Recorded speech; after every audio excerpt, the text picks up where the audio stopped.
güzel bir 35 dakika vaat ediyorum size. Aslında tanış değiliz. Hatta ilk kez rastlaştık. Yani aslında birbirimizi görüyoruz. Kalabalık ortamlarda mutlaka selamlaşıyoruzdur. Yani 30 yıldır mutlaka böyle şeyler yaşamışızdır ama böyle yan yana gelip ten temasımız ilk kez gerçekleşti. Ama bayıldığım bir meslektaşım. Şöyle söyleyeyim, uzaktan bildiğim kadarını anlatacağım. Sevmeyen yok.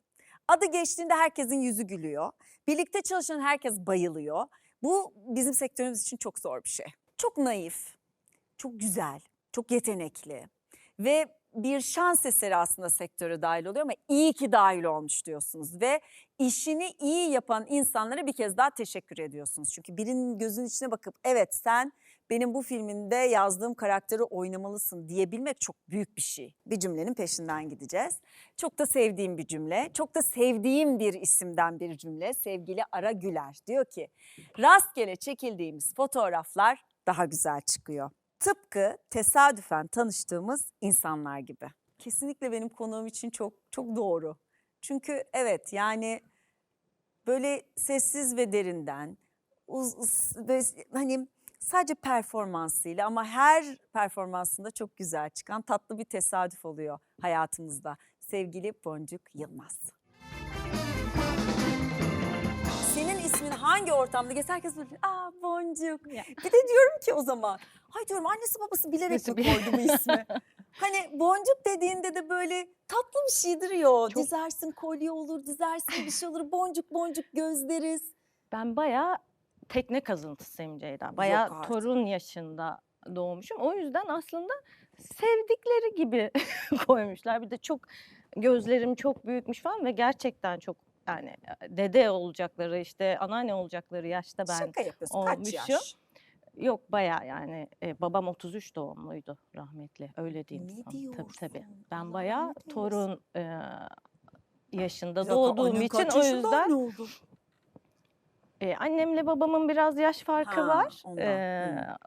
Ama o yüzden bir boncuk yani onu söylüyorum hep sevdikleri gibi koymuşlar ama çok severim adımı. Çok mutluyumdur. Bazıları hiç yapamaz hani ben söyleyemeyen de duydum. Yani falan diye. Neden? Garip, enteresan geliyor herhalde. Ay çok Bilmiyorum güzel ki. isim Boncuk bence. Ben çok seviyorum. Hiç başka bir şey hayal edemiyorum zaten Evet. yani. Sen de öylesin ama. Ya çok ben hissediyorum Evet. yani. Kaç kardeşsiniz? Biz 3 kardeşiz. Babamın ilk evliliğinden de Hmm. kardeşlerim var. Ama biz 3'üz. Ben de sonuncuları. Ya, o zaman böyle çok büyük bir sevgiyle mi büyüdün? Tabii tabii. Değil mi? Yani ben hiç diğer ablaların Görmediği bir... kıskandılar demeyeyim de yani ben bayağı gerçekten hani o torun sevgisi başkadır ya. Tabii. Yapmadığın her şeyi ona yaparsın falan. Ben bayağı öyle hani babamın parmağında büyüdüm yani. Yani tabii en küçük çocuk olmanın avantajları da var, dezavantajları da var. Hiçbir dezavantajını görmedim öyle Vay diyeyim anasını. yani. Bayağı pamuklarda en küçük. Hep bebektim yani onlar için. Yani Nasıl çok bir duygu? tadını Peki çıkardım. bunun sendeki tezahürü ne oldu? Kimliğinde, karakterinde nasıl bir şey oldu? Bir kere hep çok güvende hissediyorsunuz. Ay, ne Ya güzel. bir de abiler, ablalarla aramızdaki yaş farkı çok olunca da o da başka bir şey. Yani aslında sadece anne baba değil, onların da gözetiminde Senin çok büyümüş. annen baban Evet, oldu evet yani. öyle oldu. Biraz Ve öyle çok oldu. modellerde yani mesela işte ablam benim bir büyüğüm olan ablam hep benim şeydi. O ne yaparsa aslında birçok şeyi o oluşturdu gibi hissediyorum. Kaç Yani yaşında şimdi abla? o 75'li o değil ama daha büyük ablalarım var ilk eşten olanlar. Ama hep benim şeydi işte abla ne dinlerse o dinlenir. Abla ne okursa ablam çok kitap okurdu. Mesela kitap okuma alışkanlığımı ben hep böyle düşünüyorum. Hani neyle acaba nasıl çünkü şey vardır ya çocukken çok sevdiğin bir şey okursun. Sonra o alışkanlığı ufak ufak edinirsin. Mesela ben onu fark ettim. Küçükken şöyleydi Ceyda benim. Kitap okuyunca bir kitabı bitirince ödülüm neydi? Ne? Yeni kitap. Beni öyle Çok tabii. tatlısın. Yani o kitabı bitirirsen ödül var hediye. O da yeni kitaptı mesela. İçine bir çikolata. O çikolatalar falan onlar ayrı. Havada Zaten diyorum çok Yani o yüzden onlar yani çok o konuda çok şanslı hissediyorum. Ya. Yani çok sevdiğim insanlar bir de bazen olur ya hani abin olur, Evet, ablan olur ama çekişebilirsin, tabii. Yok anlaşamayabilirsin. benim böyle diyorum ne yapardım bilmiyorum mesela yani. Ya. Normal. Ne yapıyor şimdi ablan, o örnek aldığın ablan? O galerisi var onun. A, Hı hı, sanat. resim galerisi var. Muhteşem. O aslında mimarlık okudu Evet. ama dünyanın en rahat insanı olduğu için ya şimdi bundan sıkıldım, şimdi biraz şunu yapayım diye. Şimdi galerisi var. Mutlu. Muhteşem. Şimdi bir dakika, siz biraz sanatın içine doğmuş bir aile mi oluyorsunuz böyle olunca? Kitap, resim, oyun, sanat, tiyatro, hani Yani anne babada çok yoktu ama şeyde var, kardeşlerde var. Hani yazarlar, çizerler hani böyle çok bildiğimiz şeyler değil ama hani hepsi yazar, çizer, biri çok iyi resim yapar. Yani bir ufak şey var. bu Ya, yetiştirilmeyle mi alakalı sence peki? bilmiyorum ya. Yani çünkü bazen onu çok düşünüyorum. Bazen mesela çok bir ebeveyni görüyorsun. Ama mesela çocuğun hiç alakası olmuyor. Ya ben daha yani şey demişti Ahmet Uluçay bana, diskette ne yazıyorsa o demişti doğarken. Doğru söylüyorsun Yani aslında.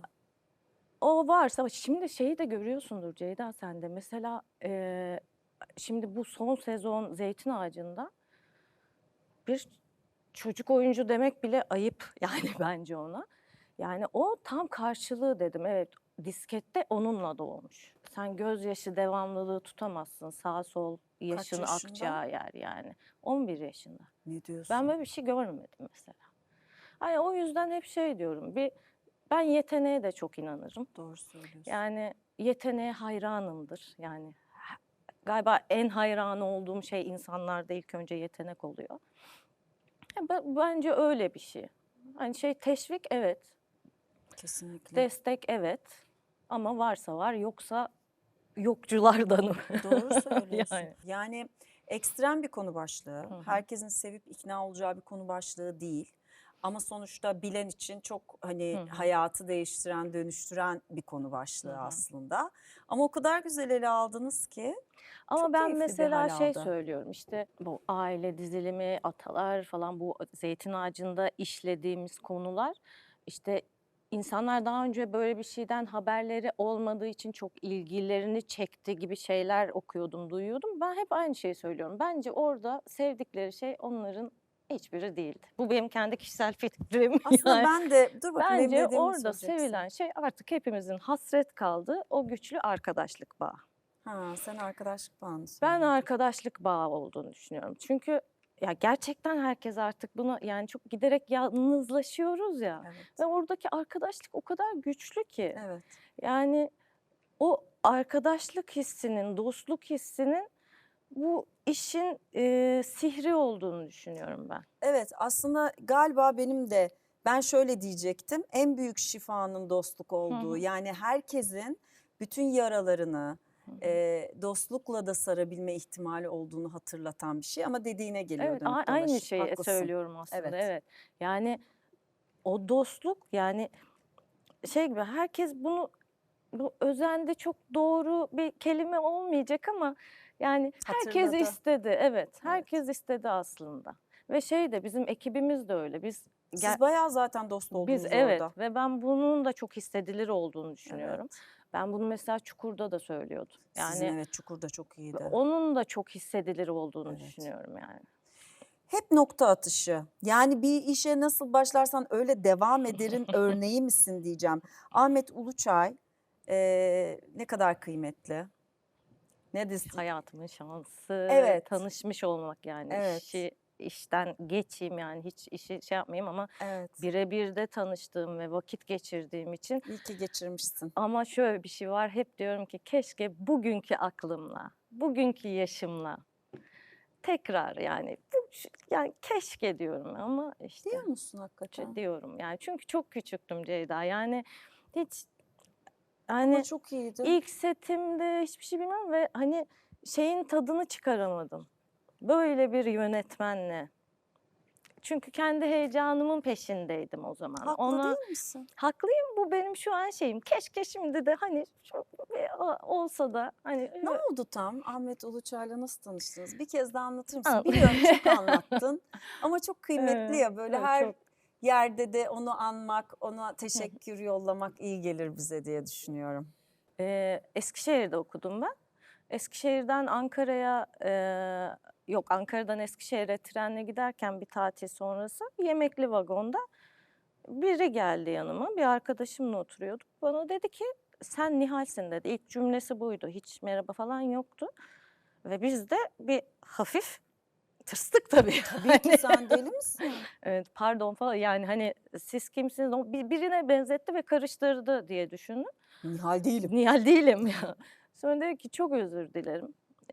Heyecanlanıp birden böyle şey yaptım ama ben bir uzun metraj film çekeceğim ve Nihal sensin dedi. Ben bu arada lisede konservatuvar için çok çalışmıştım. Ben son yılımda yani sınava girmeden önce kamera arkasına geçmeye karar verip iletişim okudum. Hmm. Ondan sonra sen Nihal'sin falan hakikaten bir ufak korktuktan sonra dedi ki çok özür dilerim kendimi tanıtmadım ben Ahmet Uluçay. Birçok kısa filmim var. İlk uzun metrajımı çekeceğim ve Nihal olsun istiyorum dedi. Biz kibarca Çok teşekkür evet. ederiz. Ve çok ayıp. Ben bir iletişim öğrencisi. Gerçi hazırlıktaydım ama Olsun. tanımıyordum yani. Ya. Gerçekten tanımıyordum. Sonra dedi ki e, telefonumu vereyim. Tamam. Telefonumu istedi, vermedim ben Tamam. tabii ki. Telefonumu vereyim dedi. Ben minik bir kağıda hani yazdım. Sonra ben kantinde ertesi gün böyle şey olur mu? Yani 4. sınıfların arkamda konuştuğunu duydum. Ahmet Uluçay uzun metraj çekecekmiş. Bir şekilde o sete nasıl gideriz? Ben böyle oldum. Biliyor musunuz? Biliyor musunuz benle gidebilirsiniz. Çünkü sanırım ben oynuyorum. Galiba diye. Sonra tabii ben Ahmet abiyi zaten bizim fakülteye geliyormuş, gidiyormuş işte insanlar yani herkes biliyor ve yani çok utanç verici. Evet Ya ne biliyorum ama alakası var? Olabilir tanımıyordum. yani. Aa. Sonra aradım hiç dedi beklemiyordum arayacağını. Sonra dedim ki en önemlisi oydu. Ben cesaret edip etmemek dedi. Dedim ki Ahmet abi ilk uzun metrajını çekeceksin. Ve trenden bir kızcağız. Evet ya. Nasıl güvenebilirsin ki? Yani bu kadar özendiğin bir şeye nasıl güvenirsin? Dedi ki profesyonel bir oyuncuyla bir günde çekeceğim şeyi seninle 10 günde çekerim ama Nihal olur dedi. Dedim o zaman sen bilirsin geliyorum. Ne O diyorsun? muhtemelen ben şeye benziyordum herhalde. Bu bir Ha. gerçek hikaye çünkü. Evet, anladım. Ama onu söyledikten sonra ben zaten dedim tamam hadi başlayalım. Peki böyle bir filmle başlamak. Çok gurur verici tabii. Çok Şimdi o kadar çok ödül almışsın ki şanssızım. değil mi? Film çok ödül aldı Evet. tabii. Ben bir Siyah'tan Umut Veren aldım Evet. ama filmimiz bayağı Çok. gezdi ve çok ödül aldı. Çok tatlı bir iş zaten, çok naif bir iş. Evet, Ha, çok. evet. Peki böyle bir işle başladıktan sonra ne hissediyorsun? Ne oluyor sonrası?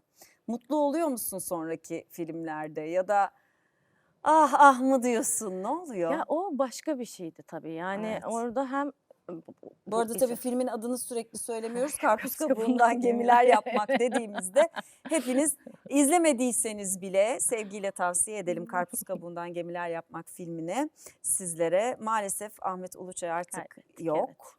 Çok erken yaşta veda etti bize ama nedense gideceğini mi biliyordu? Neydi ben anlamadım yani. Böyle yetenekleri erken kaybetmenin tesellisi yok ama filmleri biliyormuş da mı yapmış? Yani çok çok önemli biriydi. çok garip, önemli çok kıymetli biriydi. bir sinema insanıydı. Ceyda o kadar enteresandı ki Evet. yani mesela yani hani görüntü yönetmeni falan mesela Aks'la ilgili bir şey söylüyor diyor ki umurumda değil. Ben oradan görüyorum. Ya. Ben oradan görüyorum diyor. Yani o yüzden diyorum ya mesela o zaman çok fark etmiyordum. Şimdi olsa Anlıyorsun. dediğim şey o yani. Belki de o yüzden çalıştınız. Belki Şimdi ona sonra habire bana- anıp yaşamasına Sonra sebep bana ne oluyorsun. dedi? Bir senaryosunu daha gönder. Sonra seneler sonra ben artık bu işi yapıyordum. İnanılmaz bir hikaye. Dedim ki ben ne oynuyorum? Ben ne zaman başlıyoruz? Dedi ki sen artık oyna tamam. Dedim neden? Sen oyuncu oldun artık dedi. Seni oynatamam dedi. Aa, Dedim Ahmet abi kimi oynayacak? Bilgisayarcıda çalışan bir kız var onu oynatacağım dedi. Tamam dedi. arkadan geçebilir miyim? Evet, Bana niye yolladın evet, acı çektirmek için? olmadı tabii yani o da çekemedi Niye ama yollamış senaryoyu sana? karşılıklı artık fikir alışverişi yapabildiğim yaşlara gelmiştim. Kıyamam. Ama onu da çekmek kısmet olmadı tabii. Evet. Çekemedi ama inanılmaz biri yani. Böyle işte o başında söylediğim şeye geliyoruz yani. Diskette varsa var yani. İlkokul mezunu bir aslında yani diyoruz ya öğreniyoruz, çalışıyoruz falan. O bir içgüdüydü onun için. sinema. Kesinlikle. Doğru.